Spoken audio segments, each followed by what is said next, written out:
This is the Work Smart Hypnosis podcast, session number 373, Learning Intuitive Hypnosis, with Marian Spurgeon and Stephanie Conkle. Welcome to the Work Smart Hypnosis podcast with Jason Linett, your professional resource for hypnosis training and outstanding business success. Here's your host, Jason Linett. There's a story that comes to mind before I officially introduce this week's episode, and it's a story about the now classic book, Hypnotherapy by Dave Ellman, and the fact that the book really didn't begin to take shape until the very end of Dave Ellman's life. And there's an interesting reason as to why that was. It helps to understand what the real nature of what the Dave Ellman medical hypnosis course was. Which briefly, for those of you that this book and this man's name are new to, it begins with a vaudeville entertainer, a person who was doing stage hypnosis, where two doctors were basically knocking on his door and insisting that he teach them medical hypnosis. He rightfully responded, "I don't know what that is." And they said, "We know, yet we've seen you demonstrate a rapid form of hypnosis. We think that's appropriate for what we want to do with medical hypnosis." And the rest now is part of the history as to why many of us are actually here today. So the nature of the Dave Ellman medical hypnosis course, though, was that it wasn't just Dave, Mr. Ellman, at the front of the room lecturing and teaching, though clearly he was lecturing and teaching. It was instead a collaborative process where the doctors, the nurses, the surgical staff would go off over the course of the next week or so and practice the various methods and then come back and share their findings. And it's through this collaborative art form that what we now know is the content of this book, Hypnotherapy by Dave Ellman. What we have now are the final refinements, though if this process had continued, if Dave had lived far beyond his already long life, I'm sure it would have continued to expand and shift and morph into new things even from there. And the reason I tell you this story, which you may have already figured out, is that something interesting happens when we look at any process that has, let's say, a creative, if not slightly artistic journey to it, becoming collaborative. And it's how, from my theater career, there were times that I was the stage manager, which was my former job, of the same show in different theaters with different casts, with different directors, and how so often they would find a new way to present familiar material. And I felt the need to kind of share that because there's this amazing renaissance that's occurring in our industry, which, yes, I might be a part of the many others, clearly, as the shape of the episode you're about to listen to, of people entering into these co-production style relationships, that it's not so much the audience of all the students pointing up at one person, it's this more welcoming into a community and an onboarding style of training, where part of my brief history here was that at one point teaching events, whether one day or over the course of several days with folks, whether they were Karen Hand or Sean Michael Andrews or Dan Candell or things I do now with Richard Nongard. So it kind of opened up a dialogue when I saw that two people that are friends that have both been on this program a couple of times over the years, of Marian Spurgeon as well as Stephanie Conkle, sort of teaming up together, both of them ICBCH hypnosis instructors, and really starting to notice the momentum that they were generating in terms of how they're sharing their own unique styles of hypnosis, their own common approach to what they do, as well as really looking at how do we help better prepare someone to dive into this industry and, yes, get out there and start serving clients. So I'd kind of encourage you to really listen through this episode. While in one part, yes, they have an event that's coming up, which we'll link to over at the show notes. This is episode number 373 of this series. So head over to worksmarthypnosis.com/373. That's where you can find the links and any other references that we make throughout this really great conversation. Though some key takeaways would be we'll start with the almost clickbait story that kicks off this episode, how getting kicked out of a hypnosis training led to a successful hypnosis career. If that doesn't have you listening for more, I don't know what will. How the experience of agreeing to do a stage hypnosis program, even though she had absolutely zero experience doing stage hypnosis, really helped to improve the rest of her hypnotherapeutic techniques. The sort of balance between how we model the world of the client as to whether there is no woo-woo or significant amounts of woo-woo. And really, as much as this conversation, is going to be referencing an upcoming training event, it really helps you kind of go inside the mind of two people that are working professionals and get an understanding as to what really drives their thinking, how we can look at things as being either a model or the only model, and really that of working intuitively with our clients, because that sort of expert level really comes into the customization based on the person that's in front of you. So there's some amazing takeaways in this chat. I'd encourage you to check out the resources that are attached to this episode over at worksmarthypnosis.com/373. And while you're there too on the web, might as well head over to hypnoticbusinesssystems.com, both Stephanie, Marian members of this program and community.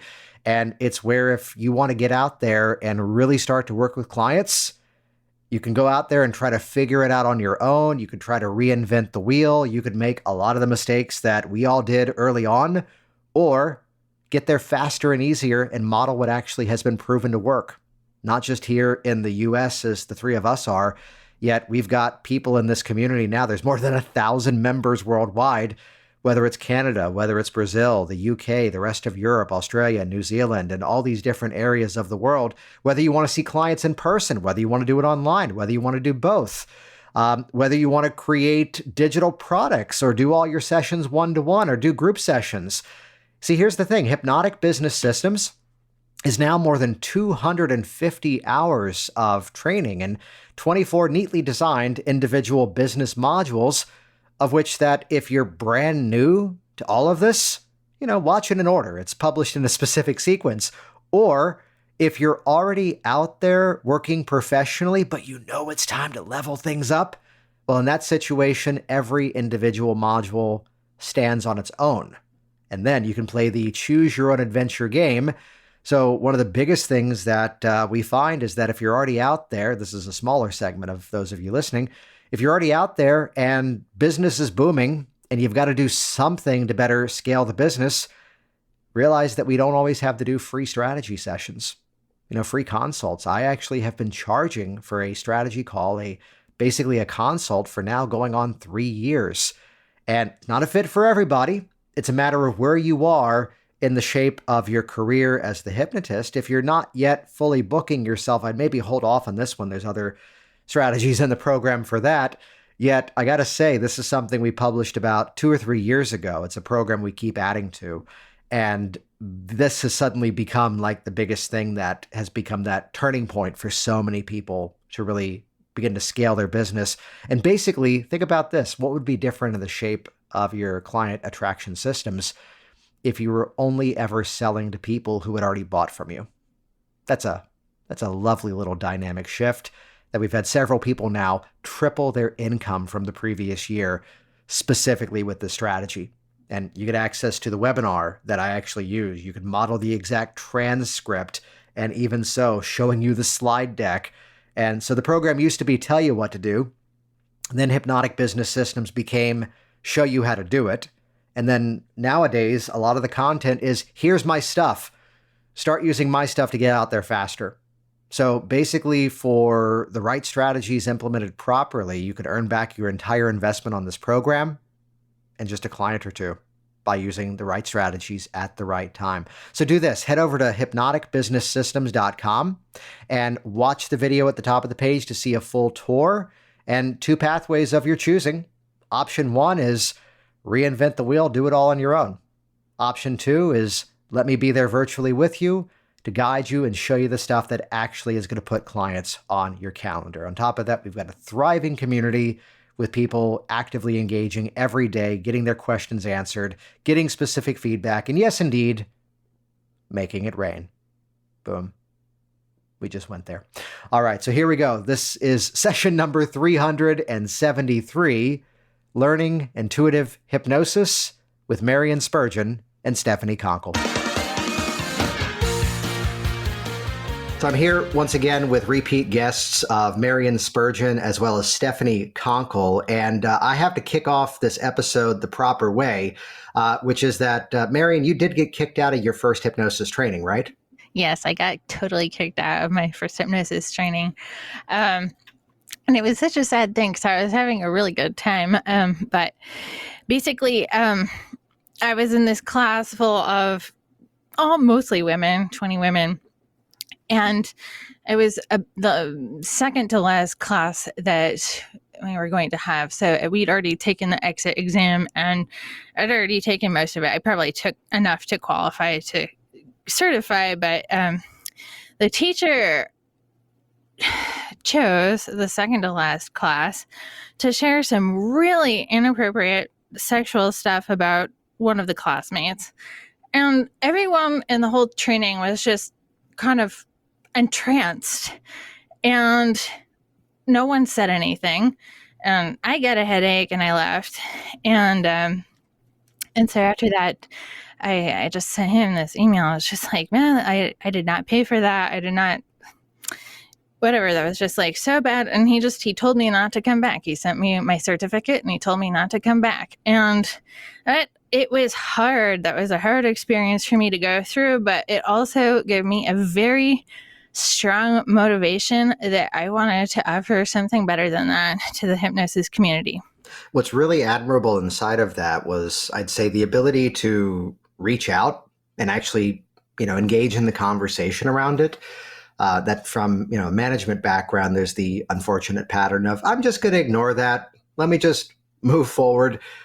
It does make me quote someone I heard, I forget where this was, and I believe it actually is a paraphrase of a John Cleese from Monty Python line, which was that this is a fantastic organization. The organization as a whole is great.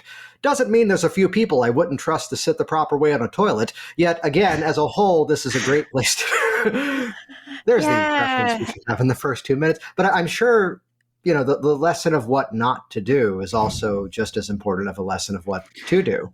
Absolutely. Absolutely. I think that there's a lot of, we're always learning something, whether it's a positive or a negative example, but yeah. Yeah, absolutely. So then, Stephanie, welcome here as well. Thank you. Thanks for having us on, Jason. Yeah, and part of this conversation was, in one part, just kind of opening up a dialogue that the two of you and I have been chatting a bit, that it's interesting that as we all also offer certification and various training events, how sometimes it's someone who's brand new who's coming in, but also people that are coming in from different angles. So Stephanie, I'd kind of start this dialogue here with you, and I'm sure we'll just kind of riff off of this for the next 45 minutes. I would ask you from a bigger picture perspective first.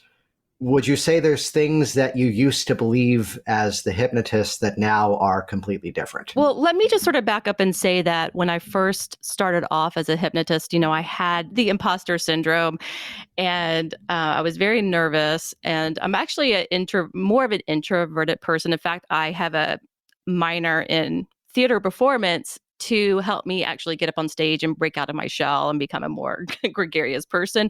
But I had to sort of put myself into character to do that. So when I first started, I sort of got into the character of the hypnotist. Like I'm just play acting, being a hypnotist, right? And so I just did the things that I thought a hypnotist was supposed to do, and from what I've learned through reading a lot of books and then later on through certification training, it took me a while to really break out of, okay, this is not what a hypnotist does. What a hypnotist or a good hypnotherapist does is really have empathy for their client and really try to, enter into their world. Utilization is a big thing for me now, where I just utilize whatever the client brings to the session, and we sort of go from there. I don't feel like I have to follow this formula per se and have to go off a script anymore. Although I will say that was beneficial early on in my training to have those scripts. And I think most of us, we do start off by learning with scripts. But scripts are like training wheels, and eventually you have to take them off and learn how to write on your own. And when I first started in my practice and I was reading scripts to people, I didn't want them to even know that I was reading from a script. So I would wait for their eyes to close, and then I would turn the pages very slowly. And all of my pages had like cover protectors on them so that you couldn't hear the rattle of the pages as I was turning them. Now I'm happy to say that I don't have to do that anymore. Right, yeah. Although it's an interesting dialogue, because there's this very popular, sort of phrase that these things are bad, which I think this might actually be a quote of something I've heard Richard Nongard say, that the people who really attack the whole script mentality are either one of three things. One, not actually seeing clients, so it's just armchair philosophy and they're repeating the thing that everyone else says because it sounds good. Two, they really are, and they're just hiding behind the popular phrase. Or three, they've done it enough that they kind of fall into, let's say, I want to call them more patter routines. So it's not that it's somewhere written down and it's scripted and they're reading it. Yet I think back to like Bob Burns, who, as he put it, he goes, the opening 3 minutes of Getting Into the Swan are the same words every single time. Absolutely. Watching Anthony Gailey do the finger magnets, and I'm standing in the back of the room with this guy named Gabriel who'd been watching Anthony's videos on YouTube for years. And as soon as Anthony started the finger magnets, Gabriel's in the back of the room saying the exact words as he is. Yeah, that's and awesome. I'm not going to also drop standing next to Chris Thompson at HypnoThoughts while Mike Mandela's teaching and Chris is muttering some of the same lines. Oh, absolutely. We've got like little strings of patter. I think that was one of the most beneficial things that I got from taking Stephanie Conkle's PSP training, was that she's got these little things. I mean, it's like an outline, and then there's like little scripts for different parts of the session, but then you have these open spaces where you get to work off of what your client is bringing to the session. So then that'd be a good question to kind of chat about here. What are some of the ways you kind of look at how hypnosis is not only done, but also taught to really create that confidence in terms of diving in? Yeah, I think that one of the exciting things about teaching hypnosis right now is that we have the technology to offer training in a really different way than even our predecessors had. I mean, I know that you are already doing a lot of online training too, but the way that we're setting, the way that we have the ability to set this up now is where we have these videos that explain concepts in a really detailed way, but then we could also allow our students to self-select what it is that they haven't yet had the opportunity to learn, rather than forcing everyone to sit through something that they may or may not know. And this is just my bias because, as you know, Jason, I have a hard time sitting through things, and I don't want to sit through something that I am not actively curious about or actively engaged in. And so we're able to kind of create this choose your own adventure style training for our students, while also making sure that everyone is on the same page through quizzes and also through meeting in line together at the same time.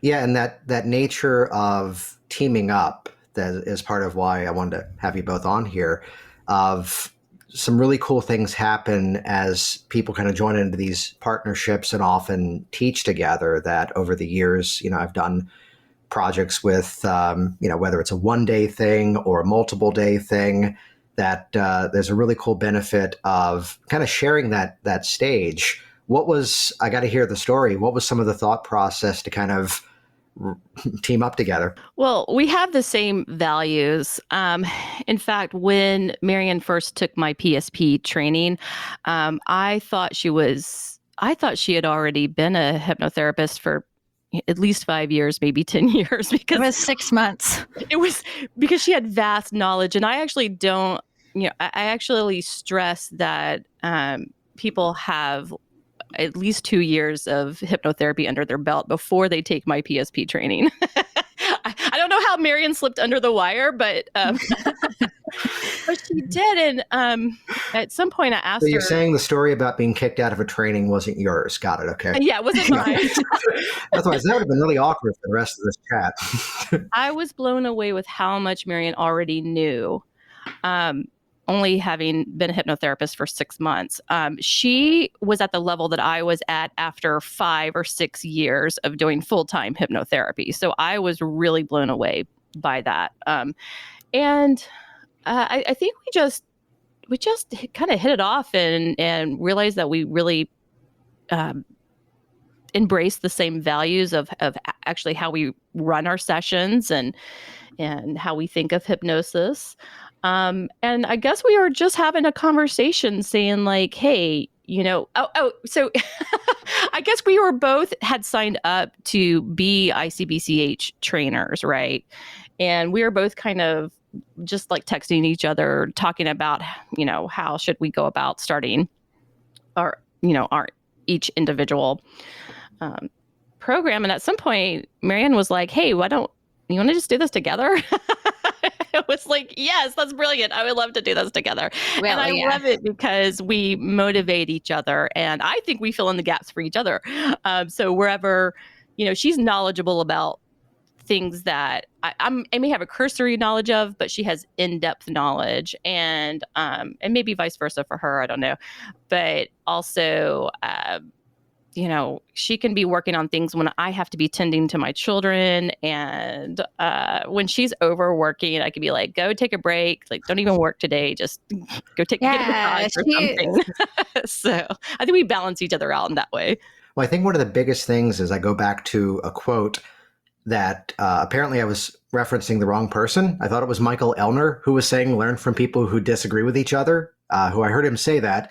Yet it was actually him quoting Scott Sandland, to which I kind of adjusted that over time to be learn from people who achieve the same results, but just have different ways of getting there. Mm-hmm. And that's one of those strengths that, for the new practitioner, it's the confidence, it's the creativity, it's the flexibility that really needs to be there in order for them to feel comfortable diving in. And I desperately need to censor the rest of the story, I'm realizing, of two people that I'd consider early mentors in what I would do. And they were wonderfully kind, caring people and could talk absolute smack about the other behind the other's back, which you would have never expected. And it's why I'm not saying the names. Good luck guessing. And to find out at the core of it, though, they were extremely good friends.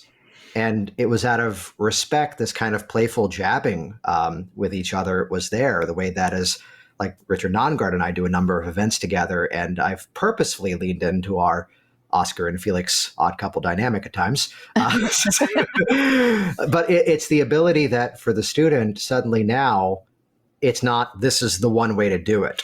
I like that is what makes me more comfortable. I realized energetically offering what I have to say, because I want people to know that there's different ways to look at things. And I want people to also know it's not just me. And for me, as a relatively newer hypnotist than Stephanie, there's also kind of a built-in reality check. Sometimes I'm just like, is this just me, or is this what do you think about this?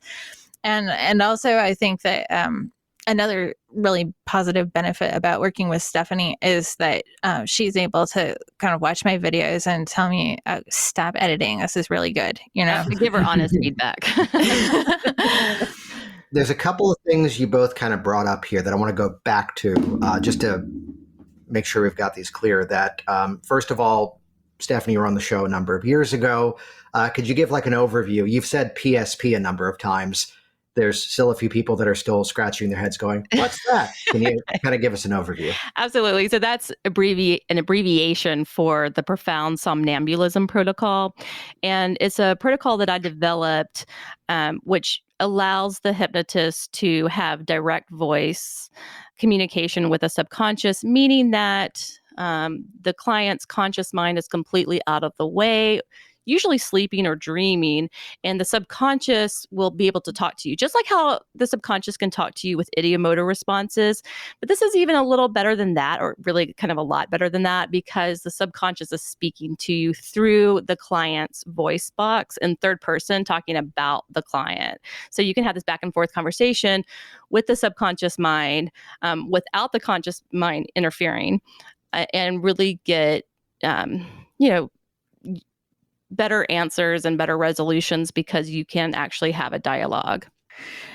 And one of the reasons why I was interested in taking that training, besides the fact that it was marketed as an advanced training and I wanted more than what I had gotten already, was because I had sort of stumbled across that place in hypnosis on my own, doing something else. And it startled me, and I was curious about what that was. And so Stephanie's protocol is kind of a reliable way to get there. Yeah, which is a training that I've gone through myself and you use elements of. Absolutely. Is there a story that comes to mind from either of you in terms of how working in that deep interactive style, and I did put in my notes to not call it Conklebulism as I tried to. We can call it Conkubulism. Clearly, PSP is a much better name. But I believe I do own Conklebulism.com, and also. Oh, do you? I'll have to fight you for that one, huh? Yeah, we'll come back to that later. No, is there a story that comes to mind of working in that interactive style that kind of illustrates what the experience is? Yeah, so there's like so many wonderful things that can happen in this state, right? You get spontaneous healing where the subconscious can heal the client just very quickly and right there in your chair, and you can test for it. Also, if there is a secondary gain, you'll know exactly what the secondary gain is. And then you can sort of do a negotiation with the subconscious and say, well, okay, since they're getting X benefit from this, if we were to give them a different benefit that wouldn't sabotage their health or their mental well-being, would you agree to whatever, release the block or whatever it is that they're seeing me for? And so you can sort of negotiate with the subconscious and get results that way. You can also call in the higher self, and whether or not you think that this is a part of some spiritual thing like the soul, or whether this is a brain-based thing like an ego state. When you call in like the higher aspects of the client, then they can get a broader perspective of what is happening in their life. And that just leads to a better acceptance of what's happening and just like a quicker result for them. What's really cool about that is if I have a client who has done hypnosis before and is then reaching out, my standard question is not to go, you'd want to find out what they did. If they were successful with someone else and now just for whatever reason, they're now working with you, it's always good to find out, what have you done before? And model that to the best of your abilities, because you already see what's, going to be applicable for that person. And absolutely the opposite too. Oh, it didn't work. Well, you know what? Let's do this though. And I'm looking at my clock right now. It's like 2 minutes after the hour. And not that I'm tracking time, but let's only take like the next 3 or 4 minutes to talk about that previous session. Because if we make this entire thing about what someone else might have done wrong, that's not going to serve any of us. And honestly, if you were in front of me and you said the same things to me, I might have done the same thing they did. But I'll ask a few questions. And most often, I can know exactly what needs to be done differently. And it's kind of illustrated by what you just said there, that to bring in a more, I want to say, just interactive process. Absolutely. When something's not going right, your best strategy, and this sounds silly out loud, bring your client back into the work rather than assume they've turned into a sponge and they're absorbing everything you say. And that's what we're really focusing in on with mine and Marian's training is utilization and what is going to work best for the client, not what we think is going to work best, but sort of taking cues from their own subconscious, which you can even do in a waking state. You don't have to put them in deep trance hypnosis. Yeah, I think that what we're really focusing on in our certification training is offering an array of tools. I have been delving a lot into Michael Yapko books lately, and he had a great quote that about how, there's so many models that we can use, and none of them are complete. We're always just using them as a map, not the territory. And so what we're trying to do is we're trying to offer models. I struggled about whether we should teach the Aaron's depth scale because I'm not really sure that I believe in it. but I still want people to know what that is and they can decide for themselves whether it's useful or not. I mean, like, it's kind of the same way that I treat past life regressions too. It's like, I don't know if I believe in it or not, but I want people to know what that is and how to do it, because people find value in that process. And so I don't want to limit what my students can learn by what I think is real or not. Like, who am I to say what is real? I'm just going to offer them, like, here is kind of the landscape and here is what you can do with that. And you can decide based on you and your client what is best to do now. That's a question that I think has only popped up, I think, and this is now episode number 373. So we've been doing this thing a while. That's something that's only popped up a couple of times, which is, how do you teach a structure so you can break the structure? Yeah. It's interesting because I had someone previously say, oh, there's no point in even teaching it. And I don't think so. I think that there's a value in teaching it, even if you don't. Like, I think that we should teach our students to question. I think that we should offer the model so that they can test it out for themselves and see what they think. What I don't want is, I don't want people parroting things that we teach them or adhering to them so tightly that they are not paying attention to what their client is actually doing. I flash back to, it was a marketing convention, and I'm sitting there with two people and they turn to me. I'm like, no, you two keep going. I'm just going to keep listening because there's no resolution to this, but I think it's amazing. And it was one that was born into an extremely religious family and then moved towards the direction of atheist. The other one was born into an atheist family and then moved toward religion. And their discussion was, they both had families with kids on the way. And it was the greatest decision of my life was being able to make the choice of my own. Mm-hmm. So like, they're both in the sort of block, and this could be the entire episode, so let's move on from this, but they're both in that block of, do we facilitate that reasoning for our child, or do we let them go the same route we did, or what? And I'm like, good luck. No,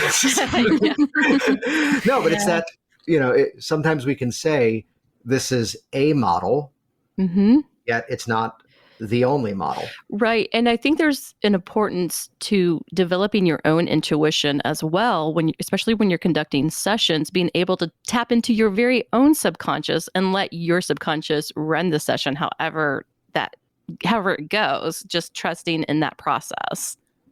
Yeah, so let's come back to that in a moment, because I had to go back to PSP, yet you've both, I believe now, artfully said, we align with the same values. What up with that? All right. So some of the stuff that we value, I think, are having our client generate their own change. I mean, I think that when I say that, I don't know. I think that there's a popular perception that hypnotists are just going to like slap a Band-Aid on it or impose our idea of what a solution looks like. Now, most hypnotherapists that I know do not work that way. But yeah, we believe in client-centered change. Yeah, and I just think we have similar personalities too, which helps us. I mean, I think different enough where we're not like annoyed by each other, but close enough where we can work. And I totally understand, like, if she has an idea and she wants to take it in a certain direction, and she's sort of muddling through it, and just sort of like she's sort of. Like, her style is sort of to ramble, and I say this lovingly, but to ramble in a way until she sort of figures it out on her own. And I kind of like give her that space to ramble about it until she figures it out. And because I think that, like, Marian, and you can correct me if I'm wrong, because I think that you're not really asking me for the solution, but you're just sort of talking it out, and then it sort of like comes to you, and then I'll ratify it with, yeah, that's a great idea. Mm-hmm. But I don't really think you have many, bad ideas. But if there's something that I feel like is not helpful, of course I'll say, oh, well, that's a great idea, but it's not helpful to what, this module is about or whatever. But I think that we work really well that way. And I've tried actually working with other people, and I just we didn't have that same rapport that Mary and I have. Like, I think we can just, we're more like sisters. We can just talk to each other like very comfortably, and and be on the same page, no matter where we are in our day or in our feelings, because both of us go through a lot of feelings every day. And so we're very supportive of that. And, sometimes it's like one of us is like, okay, let's just, let's just kick our ass into gear now. Mhm. And sometimes it's like, okay, let's just take a break and pause and do what we do the self-care that we need. And I think we're like really good at balancing that out in each other. Well, I'd share there's something that I've noticed both of you do over the years that I've known you two, which is that, it's giving credit where it's due. It's talking about where you learn things, which I think, Stephanie, I'd love to ask you some things about stage hypnosis because you brought that up before we jumped on here. And I think that's a really interesting thing to share with this audience. Yet it's the ability that it's giving credit where it's due, yet it's just the same reason why there's people who would take a class and it's the first thing they're doing versus they see that someone else has a very specific skill set and maybe they're already seeing clients, maybe they're already working professionally as a hypnotist. They just want more things in the toolkit and they can come in at different levels. There's a funny piece Absolutely. of feedback one time that I got, which was that you did a nice job of kind of laying a foundation of what else we should look at. And I think somewhere in my training is the sentence that, yeah, here's this induction that people say, oh, that's basic. I don't use that anymore. It's not that good. Other stuff is better. Yet right there inside of Profound Somnambulism from Stephanie Conkle, she says at one point, I just do a Dr. Flowers induction because it just works. Yeah, And- it's simple.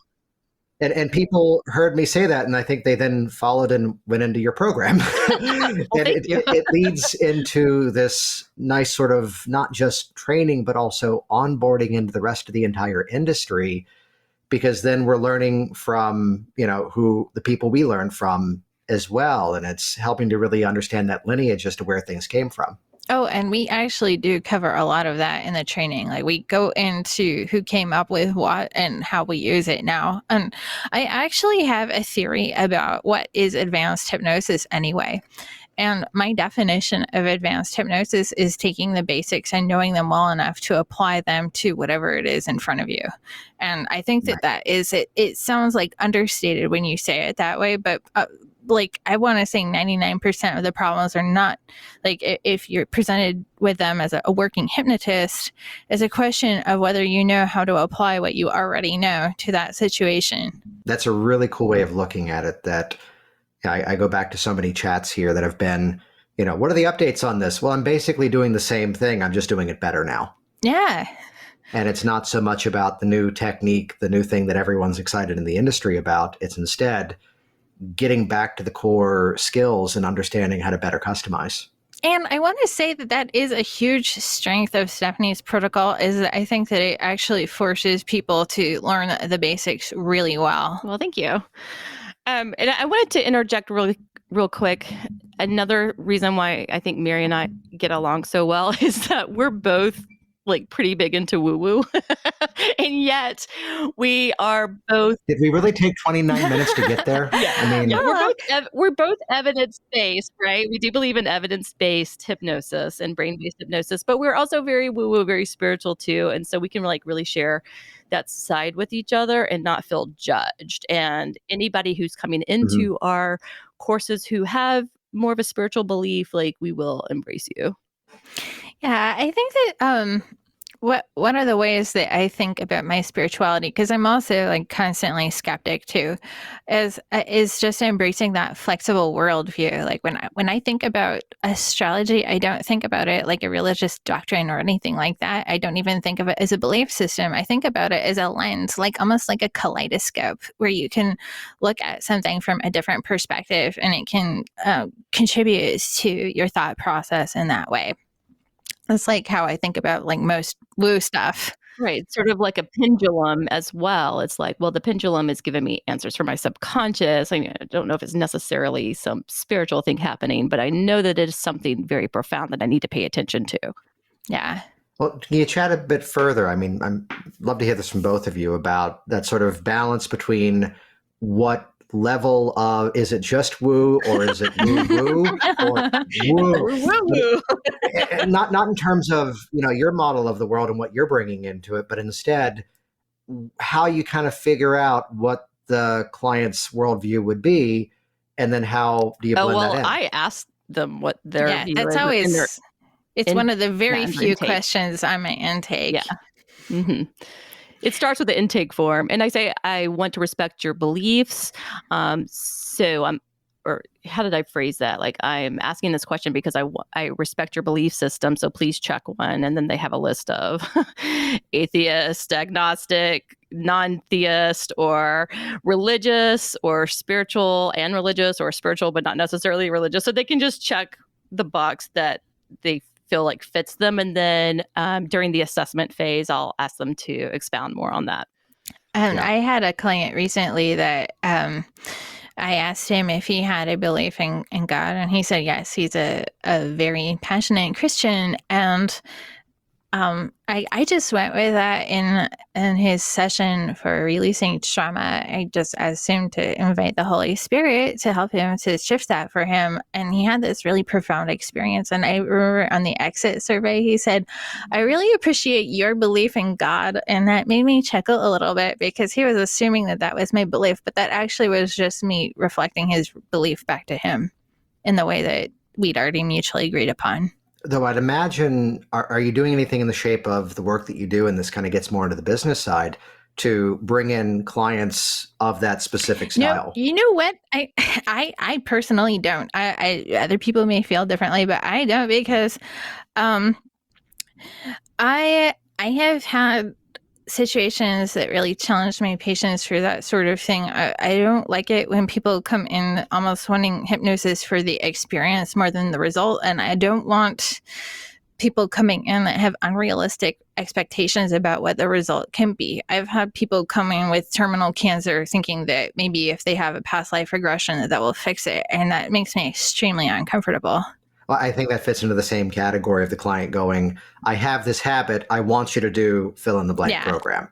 Yeah. Or, I need to be regressed to figure out this. I had someone a while ago, which this is years now. I need to do the Simpson protocol to do X. I'm like, there's a story here, which that posed to be a fit there. So it was all good. Yet kind of inside of what you said is, still being open to letting you direct the process. Yeah, I do advertise for it a little bit on my website, but most of those clients are word of mouth clients because, I work out of Holly Springs, Georgia. So I don't want to scare all of the locals away because hypnosis is already kind of woo-woo enough. Yeah, I will say that sometimes it's funny that the people that are the most uncomfortable with the idea of Jesus showing up in a kind of realistic way in someone's mind are the Christians, because that means that it's not their pastor's idea of Jesus, it's your idea of Jesus, and that's somehow threatening. And also, I just, I think that the spirituality aspect is a really cool aspect of what we do. And I also just prefer to let it emerge organically rather than saying that this is like the way that I frame what I do. Yeah, absolutely. Ditto. Well, that kind of goes into something that from the podcast host and me, I'm going to do something I normally don't do, which is that I'll ask you the question. And then I'm going to instead direct Stephanie to tell the stage hypnosis story, which really means the two of you will have a few moments in the back of your mind to come up with a better answer than if I really put you on the spot. So act surprised when I ask it the second time. Okay. Which would be, out of anything we would ever offer. And this might even be the same answer if it's the client as it would be the student or even someone buying a digital program, that it tends to kind of be that worldview of, what's the big promise that you're offering to people? And part of mine is that, well, it's a process based in evidence-based hypnosis, yet utilizing hypnotic phenomenon because your client is feeling their problem. Mm-hmm. Therefore, they need a hypnotic experience where they can feel the change actually occurring.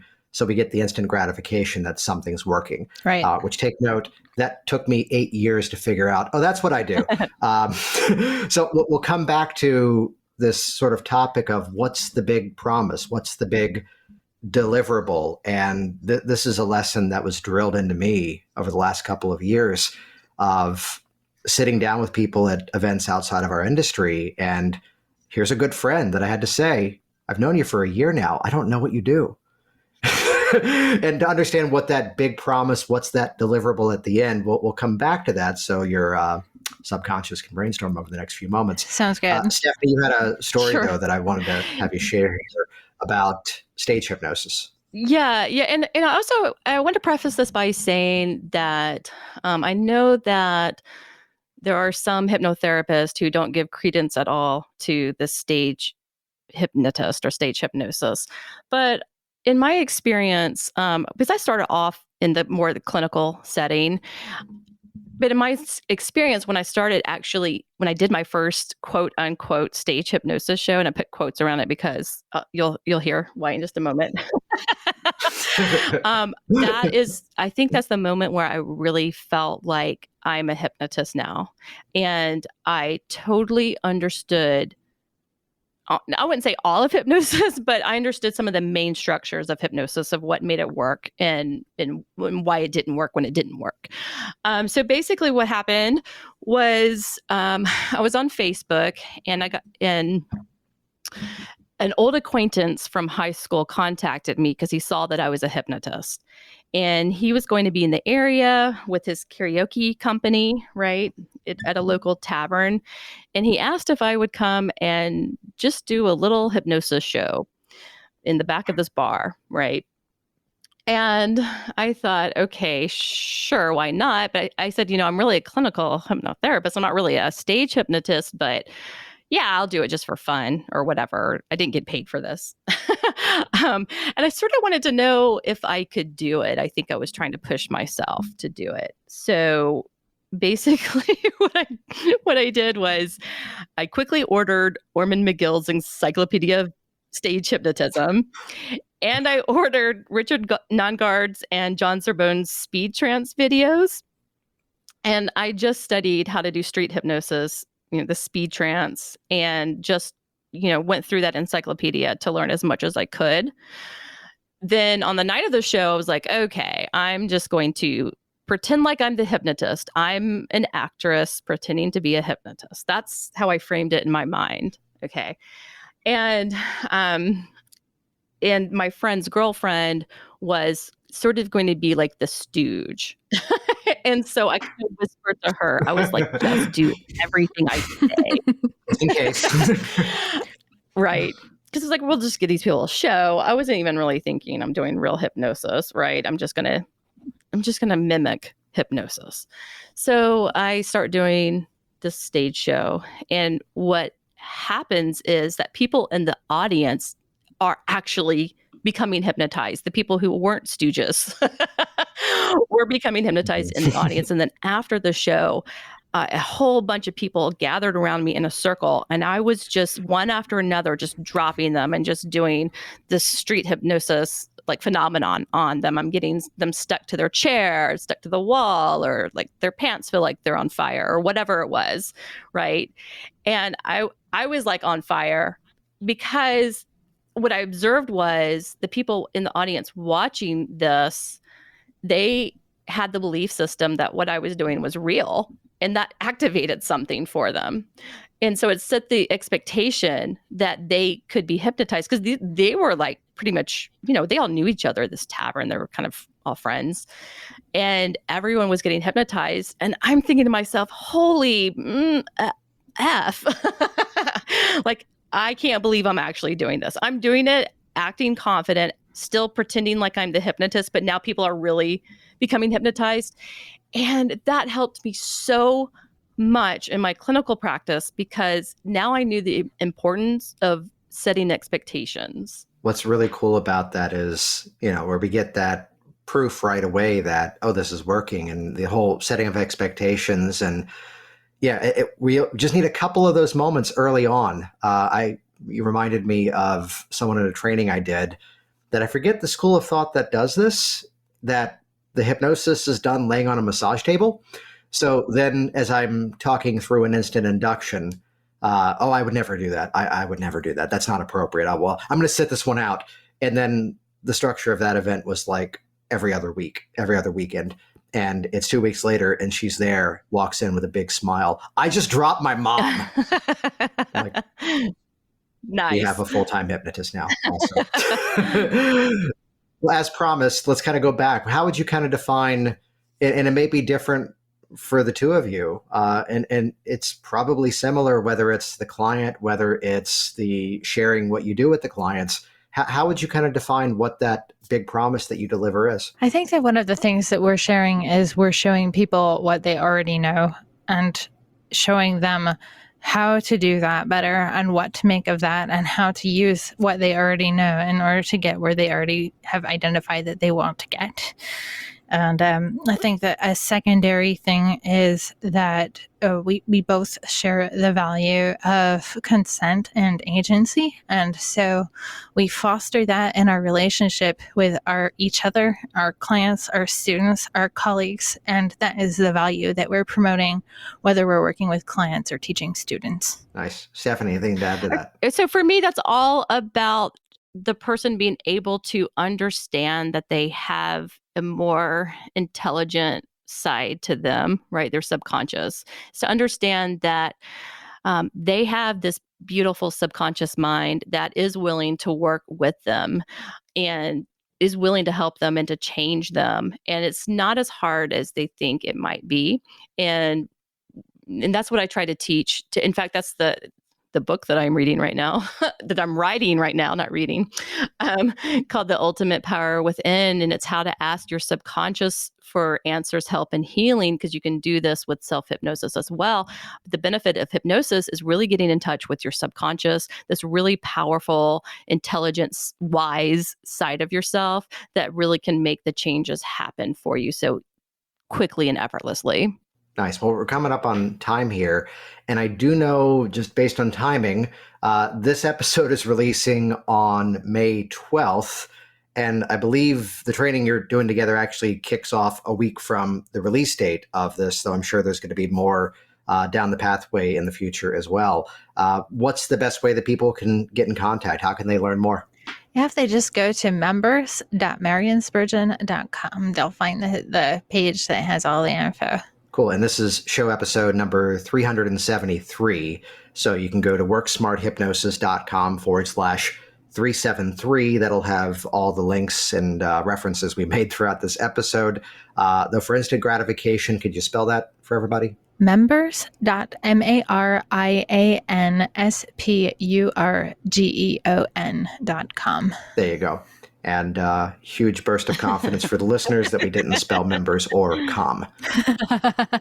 Nice. I was worried as soon as I asked you to do that, which we'll link over to the show notes for that to go check out more. It's been awesome having you both back on here again. Thank you so much, Jason. We really appreciate this. Yeah, thank you so much.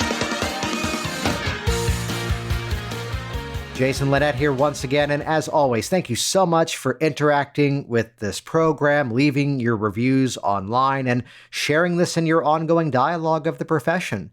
You can head over to worksmarthypnosis.com/373. That's where the show notes will live for this episode, so you can see exactly how to link up with both Marian as well as Stephanie. And then while you're there too, check out hypnoticbusinesssystems.com.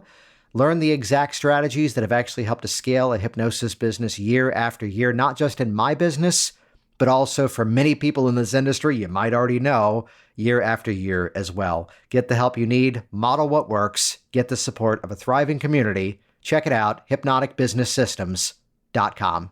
Talk to you soon. Thanks for listening to the Work Smart Hypnosis podcast,